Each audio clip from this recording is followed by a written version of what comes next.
राजा गुरु बालक दास संग महेश्वर हजोधाई। सतनामी राजा गुरु बालक दास संग महेश्वर हजोधाई।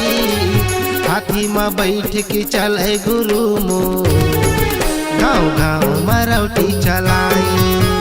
हाथी में बैठ के चले गुरु मो गाँव गाँव मरौटी चलाई। सतनामी राजा गुरु बालक दास संग महेश्वर हजोधाई। सतनामी राजा गुरु बालक दास संग महेश्वर हजोधाई। हाथी में बैठ के चले गुरु मो गाँव गाँव मरौटी चलाई। हाथी में बैठ के चले गुरु मो गाँव गाँव मरौटी चलाई।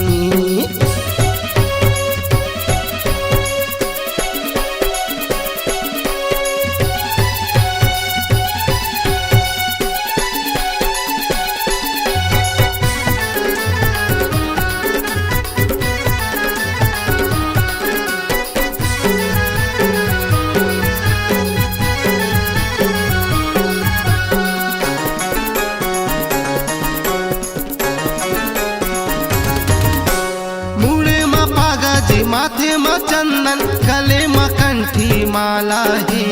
हाथी धरे गुरु नंगी तलवार जैसे चमकते सितारा है। हाथी धरे गुरु नंगी तलवार जैसे चमकते सितारा है।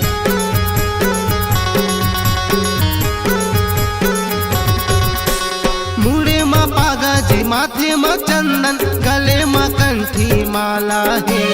हाथ धरे गुरु नंगी तलवार जैसे चमकते सितारा है। हाथ धरे गुरु नंगी तलवार जैसे चमकते सितारा है। चंदा चंदैनी तोर डहरी माँ चंदा चंदैनी तोर डहरी माँ सूरज करत उजियारी। हाथी में बैठ के चले गुरु मो गाँव गाँव मरौटी चलाई। हाथी में बैठ के चले गुरु मो गाँव गाँव मरौटी चलाई।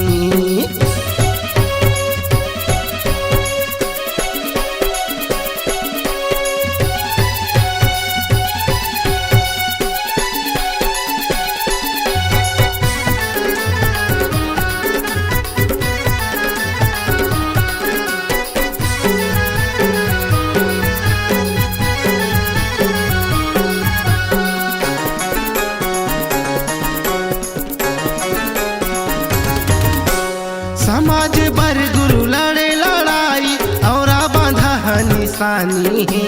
ध्यान दे के सुनो मोर संतो भाई बलिदानी राजा की कहानी है। ध्यान दे के सुनो मोर संतो भाई बलिदानी राजा की कहानी है।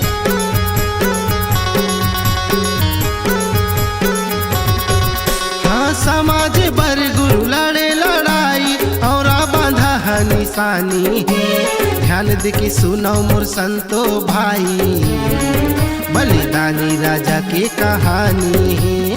ध्यान दे के सुनो मोर संतो भाई बलिदानी राजा की कहानी है।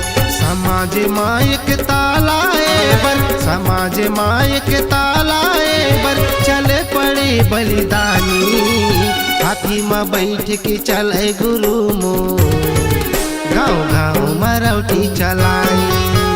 हाथी में बैठ के चले गुरु मो गाँव गाँव मरौटी चलाई।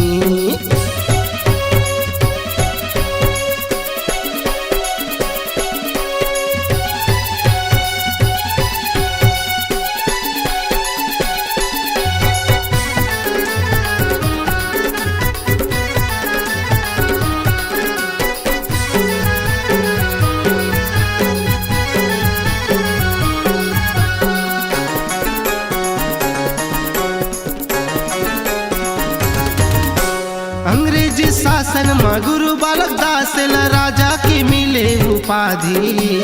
और अंग्रेजेब घलो थर थर कापे ऐसन रही से बलिदानी औरंगजेब घलो थर थर कापे ऐसन रही से बलिदानी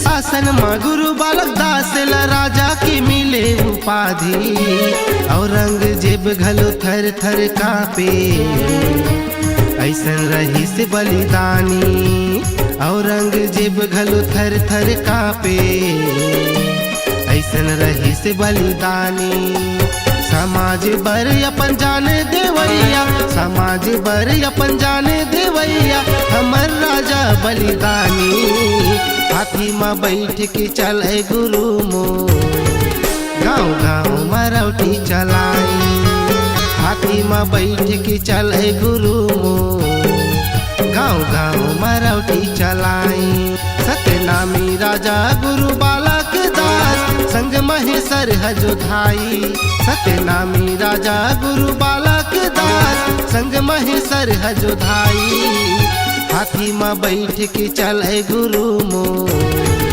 गाँव गाँव मरौटी चलाई हाथी में बैठ के चले गुरु मो गाँव गाँव मरौटी चलाई हाथी में बैठ के चले गुरु मो गाँव गाँव मरौटी चलाई हाथी में बैठ के चले गुरु मो गाँव गाँव मरौटी चलाई।